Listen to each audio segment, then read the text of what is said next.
disposé de t'écouter, disposé de palper tes révélations et tes merveilles, disposé à mettre en pratique ta parole, disposé à être transformé par ton onction. Elle est la seule onction qui transforme à jamais. Elle est la seule onction qui vivifie. Oh Seigneur, c'est une grâce, une opportunité pour nous de venir boire à toi la source intarissable, la sagesse de la vie, la gloire éternelle. Merci pour ta parole. Voilà pourquoi nous voulons attester que ta parole est vérité. Ta parole est transformatrice. Ta parole nous donne tout dont nous avons besoin. Reçois nos acclamations. Reçois notre ovationnement. Reçois notre reconnaissance.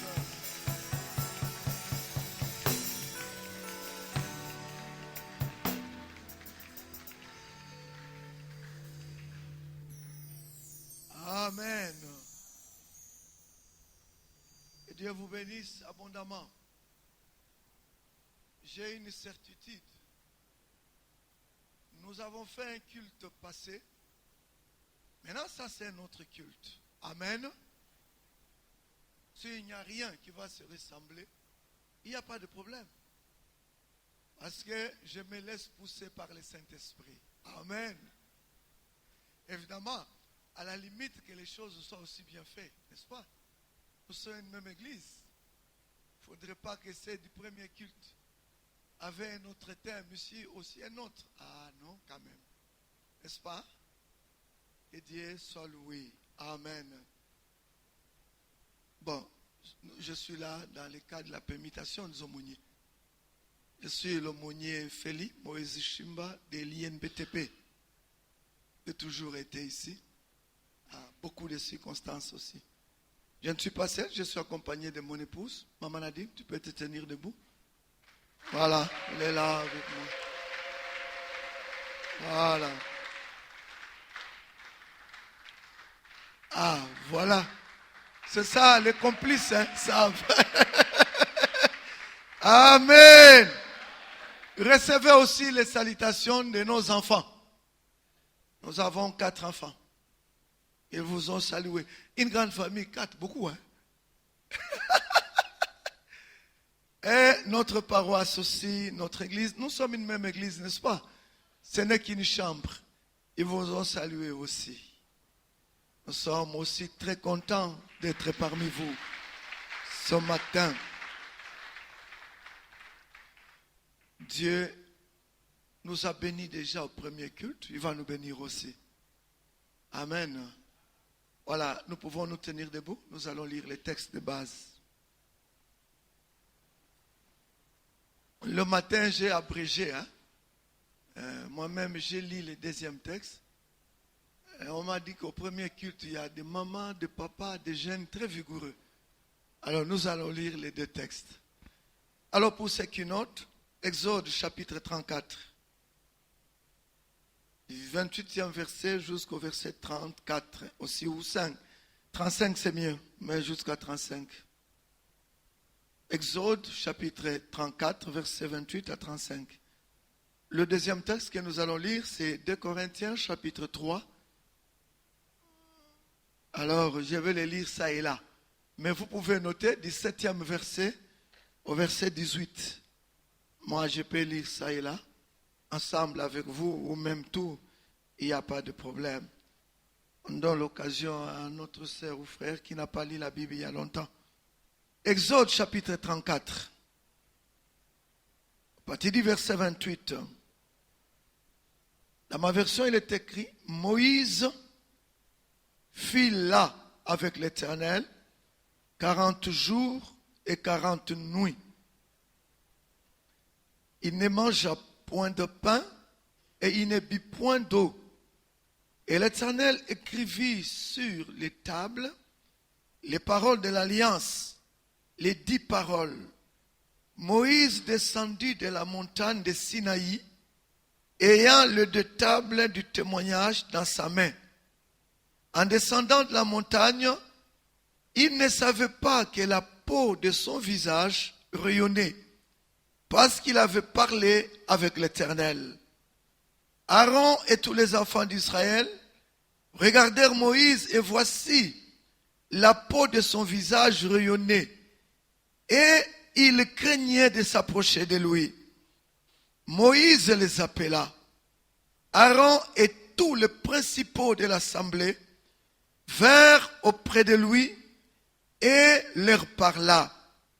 Après cela, tous les enfants d'Israël s'approchèrent et il leur donna tous les ordres qu'il avait reçus de l'Éternel sur la montagne de Sinaï. Lorsque Moïse eut achevé de parler, il mit un voile sur son visage. Quand Moïse entrait devant l'Éternel pour lui parler, il ôtait le voile jusqu'à ce qu'il sortît. Et quand il sortait, il disait aux enfants d'Israël ce qui lui avait été ordonné. Les enfants d'Israël regardaient le visage de Moïse et voyaient que la peau de son visage rayonnait. Et Moïse remettait le voile sur son visage jusqu'à ce qu'il entrât pour parler avec l'Éternel. Amen. Est-ce qu'on peut attester que cette parole est vraie en acclamant très très fort? Merci, courage, on va lire le deuxième texte. Tu vas t'asseoir après, mais lisons d'abord. Soyons toujours debout. Ça fait mal, hein? Ah, très bien, c'est bon. 2 Corinthiens 3. Alors, à partir du verset 7, c'est vrai qu'on peut sauter ça et là, mais sinon, on va lire l'essentiel. Or, si le ministère de la mort, aggravé avec des lettres sûres de pierre, a été glorifié au point que les fils d'Israël ne pouvaient fixer le regard sur le visage rayonnant de Moïse, à cause de la gloire de son visage, bien que cette gloire fût passagère. Combien le ministère de l'Esprit ne sera-t-il pas plus glorieux? Verset 12. Ayant donc cette espérance, nous eûmes d'une grande liberté, et nous ne faisons pas comme Moïse, qui mettait un voile sur son visage pour que les fils d'Israël ne fixassent pas le regard sur la fin de ce qui était passager.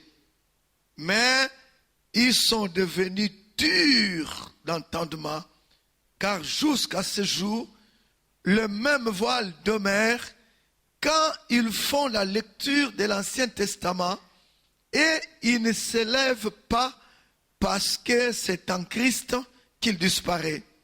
Jusqu'à ce jour, quand on lit Moïse, un voile est jeté sur leur cœur.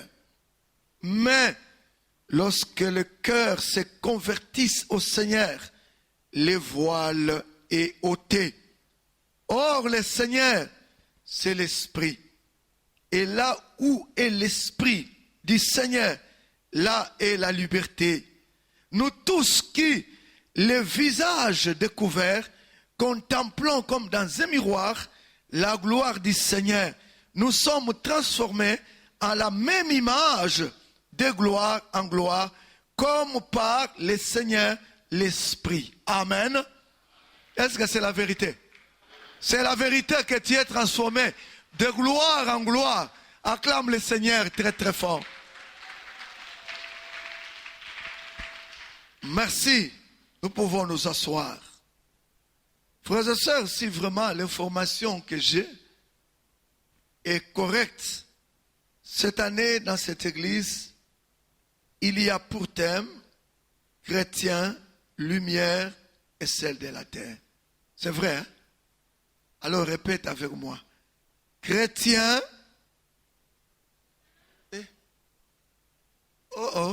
Non, non, moi j'introduis chrétien. Voilà, la suite, c'est vous. Chrétien.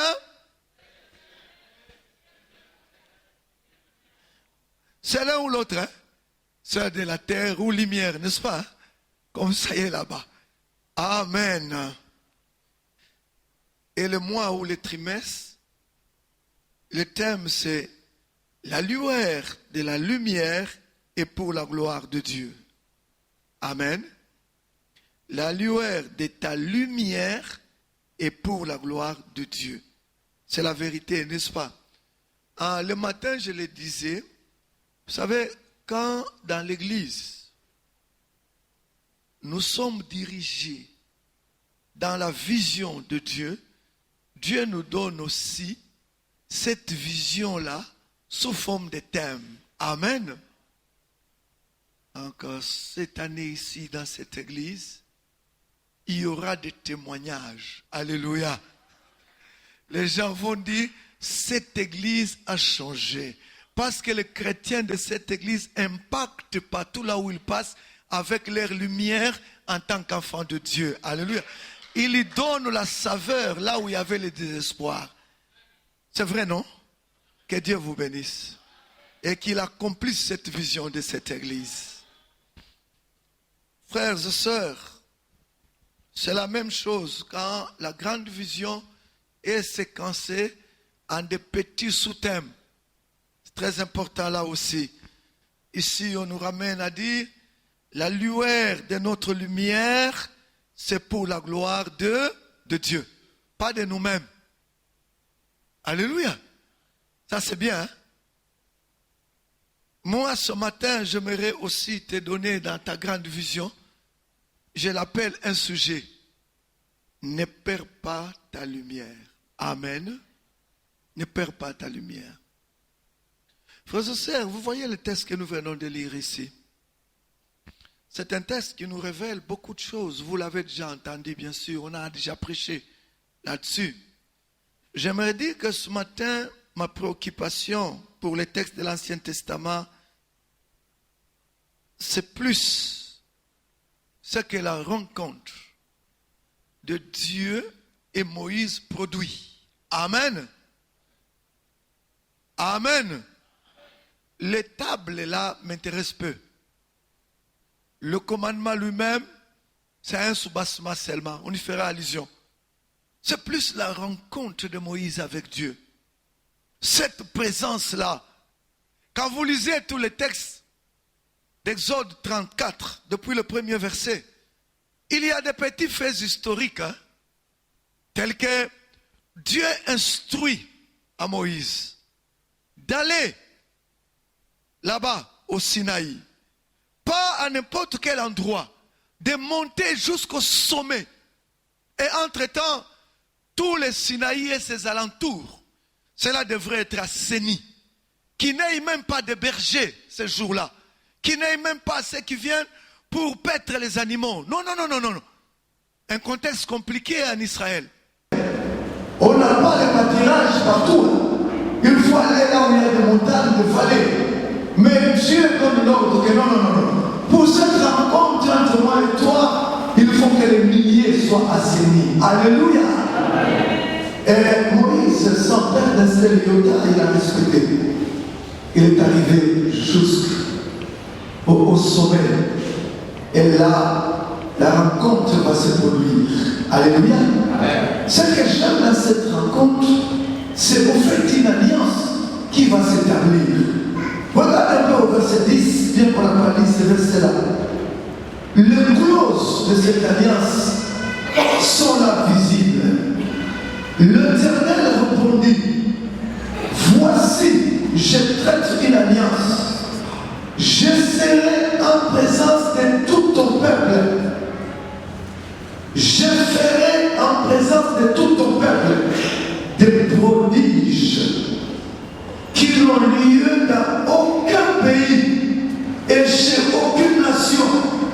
Tout le peuple qui t'environne verra l'œuvre de l'Éternel. Et c'est par toi que j'accomplirai des choses terribles. Quelqu'un peut acclamer l'Éternel.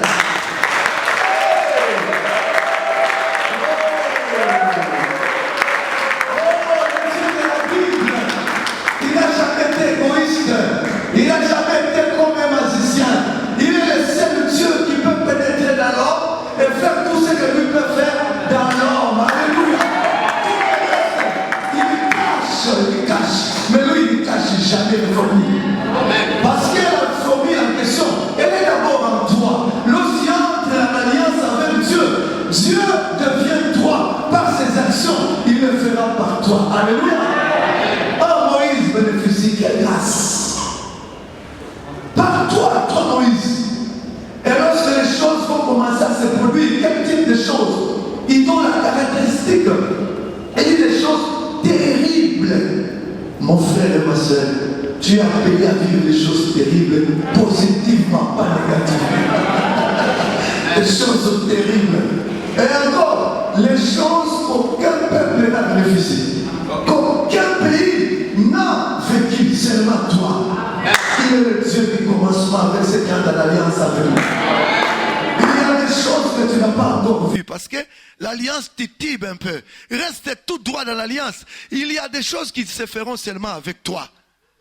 Tu vas regarder à ton âge, mais est-ce que mon âge ici, on peut encore, moi, m'engager dans un service? Dieu va créer un service avec toi. Pas celui qu'on va t'engager, mais toi-même, tu vas produire ce service-là. Parce qu'il est le Dieu qui veille sur son alliance. Bien-aimé, l'histoire nous raconte cette alliance de Moïse. Mais malheureusement, il y a un point que j'aimerais insister dans ce texte ici. Il y a un point qui nous pousse à croire que souvent Dieu travaille avec notre volonté. Qu'on vous appelle Moïse, que vous soyez qui, Dieu a aussi besoin de notre volonté. Alléluia. Parce que, bien aimé, j'aimerais insister sur un fait. Le Dieu de la Bible, il est le seul Dieu vrai, et dans sa relation avec l'homme, il y a la sincérité. Voilà pourquoi quand vous voyez dans la Bible l'histoire des patriarches, Dieu met leurs qualités pour que nous appliquions ces qualités-là. Dieu aussi place leurs faiblesses pour que nous évitons ces faiblesses-là. Alléluia. Ce n'est pas un Dieu de conformisme. Ce n'est pas un Dieu de duplicité. Il connaît le mal, mais il le cache. Non, non. Il va vous montrer même dans la vie d'Abraham, voilà ce qu'Abraham a fait. Alléluia. Même Jésus lui-même, son fils, Dieu en personne, on montre même que là, il a pleuré. Là, il a dormi. Oh, là, il avait faim. Alléluia. Mais ce qui est intéressant, tout ça, ce ne sont pas des erreurs. C'est la qualité pour montrer à l'homme que ce qui est arrivé à ton Seigneur, dans ta nature, lui aussi l'a porté. Pourquoi tu ne peux pas dire non, ça, moi, je ne peux pas. Non, ton Seigneur l'a porté aussi. Amen. Moïse m'étonne, moi. Je ne sais pas, peut-être toi. Moïse descend de la rencontre avec Dieu. La Bible nous révèle que la lumière divine n'est pas restée avec Dieu, elle s'est accolée à Moïse. Alléluia. Au point où quand Moïse est descendu de la montagne, on ne pouvait plus le regarder. C'était devenu difficile parce qu'il avait une lumière étincelante. Alléluia. Voilà pourquoi je dis que ta lumière ne s'éteigne jamais. Qu'elle ne se perd jamais. Il y a une première vérité là-bas. Quand quelqu'un va à la rencontre avec Dieu, sa vie brille. Demandez ceux du monde de ténèbres, ceux qui sont passés par là, ils savent que le véritable chrétien, même dans une grande nuit, le magicien, les occultistes, les repèrent par leur brillance. Oh là là, tu brilles, tu brilles, tu brilles. Tu fais peur au monde des ténèbres. Voilà pourquoi même au travail là, si vous êtes ensemble avec les gens du monde des ténèbres, ta présence leur gêne totalement. Il te provoque même des turbulences, des problèmes parce que toi, tu leur gênes. Alléluia. C'est ce qui s'est passé avec Moïse. Souviens-toi quand tu as rencontré le Seigneur pour la première fois. Si tu l'as déjà fait. En tout cas, il y avait des témoignages que, oh, mais ce n'est plus toi. Tu es devenu comment? Tu veux montrer aux gens que c'est toi seulement qui prie. Vous voyez, surtout même les vieux chrétiens qui sont autour de toi, qui ont déjà perdu leur lumière. Non, nous on n'était pas comme ça. Non, nous en tout cas, toi, tu veux te faire voir. Toi vraiment, bien aimé, il faut leur dire, la lumière divine me déborde. Je ne peux pas la saisir avec mes bras ou mes mains, ni par mes comportements. C'est l'Esprit Saint. Quand il s'allume. Alléluia. C'est impossible. C'est impossible, bien aimé. Moïse était dans cette situation-là. Il brillait. Et la Bible évoque ici que même son collaborateur Aaron ne pouvait pas s'approcher de lui. Il avait peur de s'approcher de lui. Qu'est-ce qu'on peut parler des autres, les principaux, les anciens, tout ce monde-là, les peuples même? Moïse était difficile parce qu'il venait à la rencontre avec Dieu. Oh, alléluia. Qui peut refaire sa rencontre avec Dieu? Ce que tu voyais autrefois, que cela revienne. C'est possible, n'est-ce pas? Tu es à quel niveau maintenant? Chrétien normal, réfléchissant. Tozalana nous clair. On va prier, on va boyer, tozalana nous clair. Ou bien tu restes encore avec ta flamme. Alléluia. Alléluia. Frères et sœurs, notre lumière, notre flamme, nous le recevons de Dieu et cela est à nous et il se propulse. Alléluia. Ceux qui nous voient Dieu. Amen. Voient Dieu. Moïse marche dans cette situation-là. Dieu lui donne aussi quelque sorte que je peux appeler clause.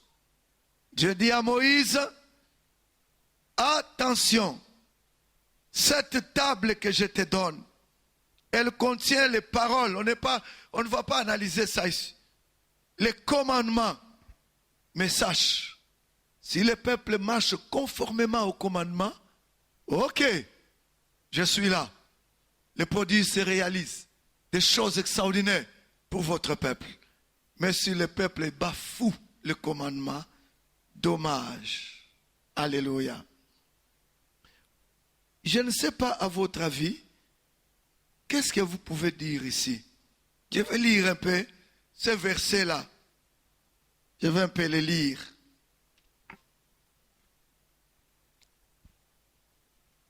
Je suis au verset 30 et je vais descendre. Aaron et tous les enfants d'Israël regardèrent Moïse et voici la peau de son visage rayonnait. Et ils craignaient de s'approcher de lui. Ça, j'ai déjà dit. Moïse les appela, Aaron et tous les principaux de l'assemblée vinrent auprès de lui et il leur parla. Après cela, tous les enfants d'Israël s'approchèrent et il leur donna tous les ordres qu'il avait reçus de l'Éternel sur la montagne de Sinaï. Lorsque Moïse eut achevé de leur parler, il mit un voile sur son visage. Et quand Moïse entrait devant l'Éternel pour lui parler, il ôtait le voile jusqu'à ce qu'il sortît. Et quand il sortait, il disait aux enfants d'Israël ce qui lui avait été ordonné. Amen. Qui a dit à Moïse que si tu es devant ma face, nous parlons seul à seul. Et ta lumière rayonne. Mais si tu vas vers le peuple, enlève et porte le voile.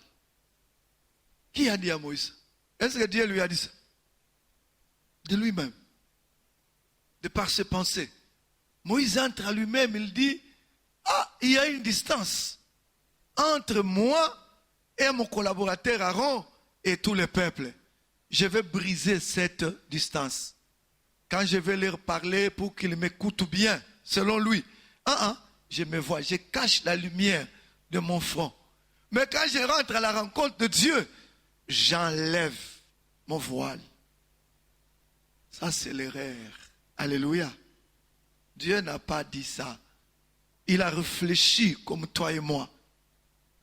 L'onction commence à lui faire mal. Et j'enlève un peu ça. Bien-aimé dans le Seigneur, c'est là qu'il y a un problème dans la vie de la plupart de nous. Par rapport à cette histoire de la lumière dont nous parlons ici. J'aime votre sous-thème, la lueur de ta lumière. Tu portes deux fois à la fois. Tu as la lumière que tu as reçue dans la rencontre avec ton Dieu. Et maintenant, cette lumière ne reste pas seulement en toi interne. Ceux qui te regardent la voient. Alléluia. Que toi tu brilles. Tu es enfant de Dieu. Mais attention, il ne faut pas le perdre. Amen. Moïse a joué de jeu. Maintenant, il était facile à aborder. Il ne brille plus. Facile à se faire comprendre, tout en oubliant les conséquences de cela. C'est pourquoi l'apôtre Paul nous en a donné les conséquences. Amen. Bien-aimés dans le Seigneur, que faire pour ne pas perdre sa lumière qui brille en nous? J'ai 2 préoccupations à te révéler ici. La première, il ne faut jamais se confondre aux pratiques de tous comme Moïse l'a fait. Amen. Sa particularité commençait à lui gêner lui-même. Il faut que je devienne comme tout le monde pour me faire bien comprendre. Dommage. Dommage. Il a caché son visage devant le peuple. Ça signifie quoi? Il a décliné son identité divine. Amen. Dieu l'a fait comme lui. Dieu est entré en lui. Souvenez-vous, nous sommes à une période où le Saint-Esprit n'est pas permanent. Amen. Il vient pour un temps. Dieu lui a élevé parmi le peuple depuis la montée à la montagne et à la rencontre avec Dieu. Et Dieu s'incarne en lui. Dieu ne lui a pas dit quand tu veux parler avec le peuple, cache-toi d'abord. Laissez-les voir tout.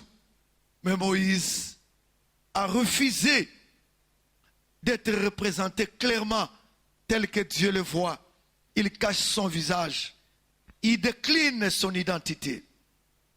Moïse provoque encore un deuxième problème. Problème de duplicité, double vie. Quand il est avec le peuple, il est tel qu'il est. Voilé. Il vit comme les peuples vivent. Pour se faire comprendre. Quand il rentre avec Dieu, là il se dévoile. Il veut maintenant reprendre sa forme divine. Compliqué. Alléluia. N'est-ce pas ça la vie de la plupart de nous, bien-aimés? Une vie double. Une vie pleine de duplicité. Et pourtant, Dieu ne veut pas cela, bien-aimés. On reçoit le Seigneur, on est enfant de Dieu. On va vivre cette expérience de Dieu en nous. Oh, mon frère, qu'est-ce qui se passe en toi, ma soeur? C'est beau, ce moment-là. On est ici en plein culte, j'ai vu. Tout le monde sortira. Quelle présence de Dieu aujourd'hui. Alors que Dieu veut que cette présence demeure permanemment en toi. Toi, dès que tu sors, mon Dieu, tu t'accommodes. Alléluia. Tout se confond pour que tes compères t'entendent bien, te comprennent bien. Tes collègues vivent une même danse avec toi. Les collègues avec toi, vous vous rassemblez et même ressemblez. Vous refusez votre ressemblance à Dieu. Vous avez porté votre voile là-bas. Au point où les gens même demandent, quand on t'appelle frère tel, azalaka frère. Azalaka sœur. Voilà. Tu as brisé les clauses de l'alliance. Les commandements doivent vous rester. Alléluia. Jésus dit, il ne vient pas pour nous énumérer les commandements. Jésus vient constater leur accomplissement en nous. Amen. Parce que lui-même, il a dit l'accomplissement. Comme nous avons pris sa nature, nous devenons enfants de Dieu. Il nous donne le pouvoir de jouir de ses privilèges. Tout ce qui se passe en lui, ça doit se passer aussi en nous. Alléluia. Mais souvent, c'est le problème de s'accommoder. Bien-aimés, le monde nous harcèle. Le monde veut que nous vivons à son rythme pendant cette période de la fin. Il nous appartient nous-mêmes à rester à notre première rencontre avec Dieu. Amen. Et là, notre lumière ne va pas s'éteindre. Il demeurera. Le chrétien, nous devenons doubles comme notre Père Moïse. Voilà pourquoi 2 Corinthiens chapitre 3, je vais relire encore à partir du verset 13, nous révèle cela. L'apôtre Paul en avait reçu la révélation. Toi et moi, on peut lire seulement, mais Moïse, il a brillé et après il a décidé lui-même de ne plus briller. Ah non! Écoutez ce que l'apôtre Paul dit, nous l'avons lu, je le relis encore. 2 Corinthiens chapitre 3. Je peux commencer même à partir du 10e verset, ou même 9. Si le ministère de la condamnation a été glorieux, le ministère de la justice est beaucoup plus supérieur en gloire. Et sous ces rapports, ce qui a été glorieux ne l'a point été à cause de cette gloire qui lui est supérieure. En effet, verset 11, en effet, si ce qui était passager a été glorieux, ce qui est permanent est bien plus glorieux. Ayant donc cette espérance, nous usons d'une grande liberté. Et nous ne faisons pas comme Moïse, qui mettait un voile sur son visage pour que les fils d'Israël ne fixassent pas le regard sur la fin de ce qui était passager. Mais ils sont devenus durs d'entendement, car jusqu'à ce jour, les mêmes voiles demeurent. Quand ils font la lecture de l'Ancien Testament, ils ne s'élèvent pas parce que c'est en Christ qu'il disparaît. Je peux continuer. Jusqu'à ce jour, quand on lit Moïse, un voile est resté sur leur cœur. Mais lorsque le cœur se convertit au Seigneur, le voile est ôté. Or, le Seigneur, c'est l'Esprit. Et là où est l'Esprit du Seigneur, là est la liberté.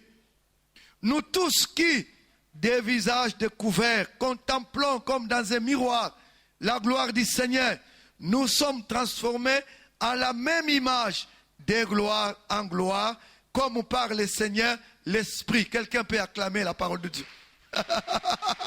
Quel privilège! Quel privilège nous avons en Jésus-Christ bien-aimé. Oh, en Jésus-Christ, le voile est ôté éternellement. Et notre vie devient une vie de gloire en gloire. Pourquoi perdre ce privilège? Alléluia!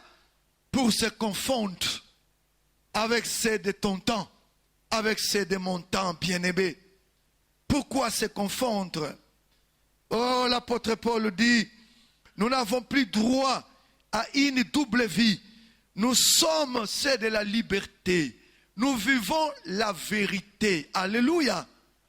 Je profite aussi à exhorter ma sœur et mon frère.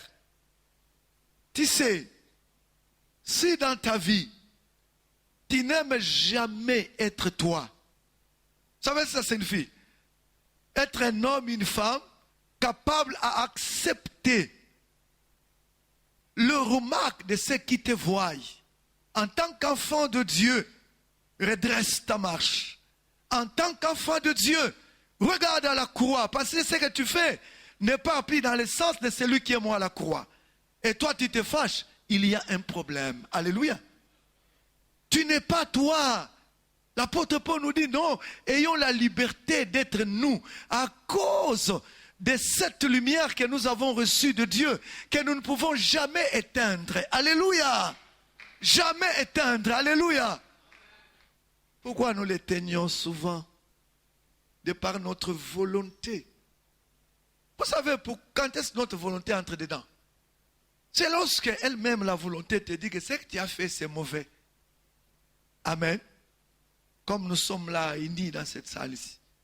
Quand on demande qui a corrompu ce matin ou qui corrompt, personne ne peut le dire, n'est-ce pas? Et pourtant, nous le faisons. Amen. Parce qu'il y a un problème. Nous refusons d'être nous. Mais pour une gloire passagère, simplement, d'avoir rencontré Dieu, Moïse s'est accommodé à la vie de ses concitoyens. toi, tu ne vas pas t'accommoder. Alléluia. Tu vas rester éclairé dans un monde compliqué comme celui d'aujourd'hui, où le social, c'est un problème. Et l'économie, n'en parlons pas. Tout est difficile. L'ennemi nous harcèle, il fait qu'on cède à tout point de vue, social, économique, politique, que sais-je encore, académique. Tout ça, l'ennemi ne nous veut pas tranquille. C'est normal, parce qu'il est totalement jaloux de nous.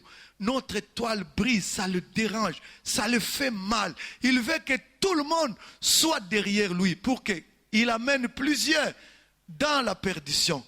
Pas moi en tout cas, pas toi en tout cas. Tu vas rester, tu ne vas pas te confondre, même dans la tristesse, même dans la crise la plus totale, ta lumière apparaîtra. Même si on veut l'éteindre, elle va toujours apparaître. Alléluia. Pas selon ta volonté, selon la volonté de Jésus-Christ. Et à cause du Saint-Esprit qu'il a mis à toi, c'est pour que tu brilles éternellement. Amen. Pas selon les circonstances. L'apôtre dit l'Esprit, il est éternel. La lettre de Moïse, passagère. Plus grave même, Moïse, en se voilant sa face pour vouloir parler à ces gens-là, ils deviennent encore très purs, difficiles, incompréhensibles. Christ est venu dévoiler. Il est venu tel qu'il était. On l'a vu pleurer, on l'a vu avoir peur, on l'a vu tout, fin même. Mais il est resté Dieu. Et rien n'a réduit sa divinité en lui. Voilà pourquoi il nous a laissé un esprit de victoire, pas un esprit vacillant, changeant, mais un esprit qui nous garde à perpétuité en lui. Alléluia. Bien-aimés, que l'Éternel nous aide dans ces moments compliqués où nous devons rester attachés à notre Christ. Deuxième élément qui va te garder allumé et jamais éteint. C'est ce que l'apôtre Paul dit. L'apôtre Paul dit le ministère chrétien, la vie du chrétien. Bon, vous connaissez, définir le ministère, c'est quoi? Mais en aimant le ministère, selon moi, c'est la vie de tous les jours. Amen. Pardon, il y a autant de ministères, il y a tout ça. On peut connaître toutes ces choses-là. On les lit dans la Bible. Mais si on ne les vit pas en soi, c'est dommage. Amen. Amen. De connaître ça. On les cite par cœur. Mais est-ce que vous savez un peu que chaque enfant de Dieu, tel que Jésus t'a rencontré, tous les ministères, il a placé en toi. Amen. Tu es prophète. Tu es tout. Tu es docteur. Tu es maître. Tu es tout. Alléluia. C'est cela, ce qui se passe. Voilà l'apôtre Paul dit, dans ces ministères-là, bien-aimés dans le Seigneur, il y a un seul gage sur lequel tu dois te tenir, c'est le Saint-Esprit. Alléluia. Repose toute ta vie sur le Saint-Esprit. Amen. Ta lumière ne pourra jamais s'éteindre. Jamais, ça ne va jamais s'éteindre. Repose tout sur le Saint-Esprit. Pourquoi? Parce que c'est lui, le Saint-Esprit, qui transforme définitivement. Amen. Pas partiellement. Pas lorsque tu dis, vraiment, on a prié, j'ai senti la présence de Dieu. Vraiment, non. Il y a des langues de feu qui sont sorties à l'église. Vraiment. Et puis, tu as laissé le Saint-Esprit à l'église. Tu pars toi maintenant avec ta chair. Qu'est-ce que tu as fait de bon? Tu vas te battre avec les gens là où tu pars. Tu vas tomber dans les mêmes péchés. Alléluia.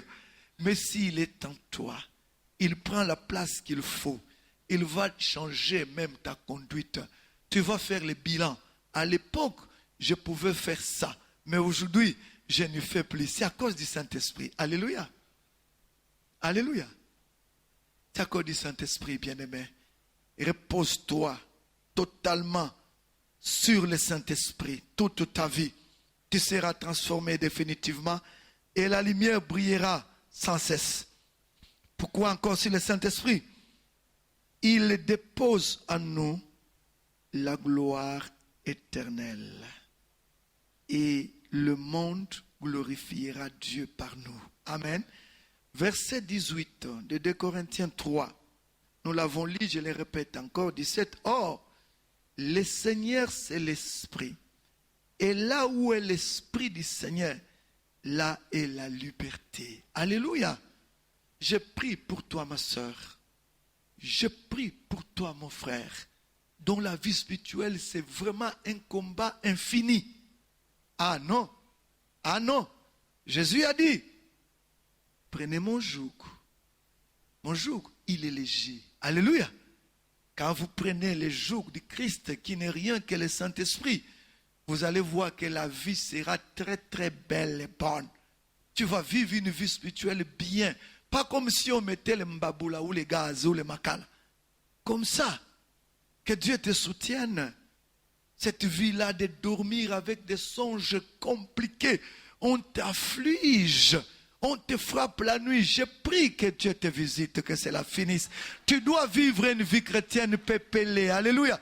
Cette vie de peur, tu as peur de tout, tu as peur des gens. On va me voir ici, qu'est-ce qu'on dira? On me verra dans cette condition. Une vie de peur, quand tu dors, cette peur-là devient un problème de cauchemar, de poursuite. Que Dieu t'identifie là où tu es et qui te donne une liberté et une joie de vivre en tant qu'enfant de Dieu. C'est la lumière véritable qui doit briller en toi. Que Dieu te visite, ma soeur. Tu en as besoin, mon frère. Tu ne peux pas vivre une vie chrétienne de peur, non. C'est le diable qui provoque la peur. Amen. Peur de tout, peur des gens, peur des personnes. Les gens arrivent là où tu habites, tu as peur. Non, bah, place dans la fandak. Mais il y a un problème. Il y a une liberté qui te manque. Que Christ te l'accorde à cause du Saint-Esprit. Amen. Oh, que Dieu te soutienne, ma soeur. Dieu te soutienne, bien-aimé. Le Saint-Esprit donne la liberté. Le Saint-Esprit nous amène encore, bien-aimés. Regardez au verset 18. Nous tous qui, les visages découverts, alléluia, nous gardons encore notre lumière. Nous ne sommes pas voilés, découverts, polélés. Nous tous qui, les visages découverts, contemplons comme dans un miroir la gloire du Seigneur. Nous sommes transformés à la même image. C'est l'image de qui? Du Seigneur. Alléluia. Nous sommes transformés à la même image. Regardez ce qui suit. Des gloires. Des gloires. Des gloires. Est-ce que l'Église peut acclamer le Seigneur? Des gloires en gloire, bien-aimés. Des gloires en gloire, bien-aimés. Des grandes gloires. Des petites gloires. Des gloires de tout le temps. Alléluia. Bien-aimé, la gloire fait du bien. Hein? Hein? Je ne sais plus où est-ce que j'allais. J'étais en tenue pastorale. Très bien là. Et j'étais là, en train de conduire. Ce n'est qu'un exemple, une petite gloire terrestre qui passe, qui n'est pas éternelle. J'arrive aux alentours du camp Kokolo. Je voulais entrer là-dedans. Je vois les gardiens là. Et je vois donc, tout le monde, révérend pasteur. Naimio qui bien, hein? Hey, bien-aimé, imagine-toi, c'est ça la gloire. Maintenant on dit, tu iras de gloire en gloire. Bon, quand elle est saline à tout ça c'est bon. Au Kozoyo Lingui, c'est bien. Au comme chef, c'est bien. Les anges même te glorifieront. Et tu vas vivre éternellement à côté du Seigneur. Dans la gloire. Oh! Que Dieu te bénisse. Qui t'accorde cette gloire-là, ma soeur. Tu la mérites. Une gloire éternelle, bien-aimé. Une gloire éternelle. Ça, c'est l'affaire du Saint-Esprit et du ciel. Mais ici-bas, mon frère, tu dois aussi sentir la gloire, non? Amen. Choriste, quand vous descendez de ce podium ici, on vous dit, ah, vous avez bien chanté. Vous sentez comment? Ah, bon, vous sentez comment? Acclamez l'Éternel. Acclamez l'Éternel. C'est vrai. Des petites gloires comme ça. Alors la gloire où les anges vont nous servir. Alléluia. Les anges vont te servir, bien-aimé. Quelle gloire. Demeurant à côté du Seigneur d'éternité en éternité. Pourquoi est-ce que je veux permettre que ma lumière s'éteigne pour une petite gloire passagère? Alléluia. Mon frère, pose le fondement de ton ministère sur le Saint-Esprit. Totalement. Laissez-les ceux qui te critiquent. Laissez-les ceux qui parlent du mal en toi. Même si tu entends, tu es mort par rapport à toutes ces choses-là. Toi, tu es ressuscité dans la gloire éternelle. Alléluia. Frères et sœurs, j'aimerais terminer en disant, lorsqu'on pose sa vie sur le Saint-Esprit ou son ministère, le Saint-Esprit détruit l'hypocrisie dans nos membres. Amen. Il brise cela. Finit et nous donne la véritable liberté, je l'ai dit. Vous savez, dans notre vie, il y a une hypocrisie naturelle. N'est-ce pas? Maintenant, vous savez quand est-ce que cette hypocrisie naturelle est brisée, malgré qu'elle résiste? C'est lorsqu'on se laisse conduire par le Saint-Esprit. Amen. Alléluia. C'est lorsqu'on se laisse conduire par le Saint-Esprit. C'est un exercice très compliqué. Nous allons tenir debout, nous allons prier, frères et sœurs.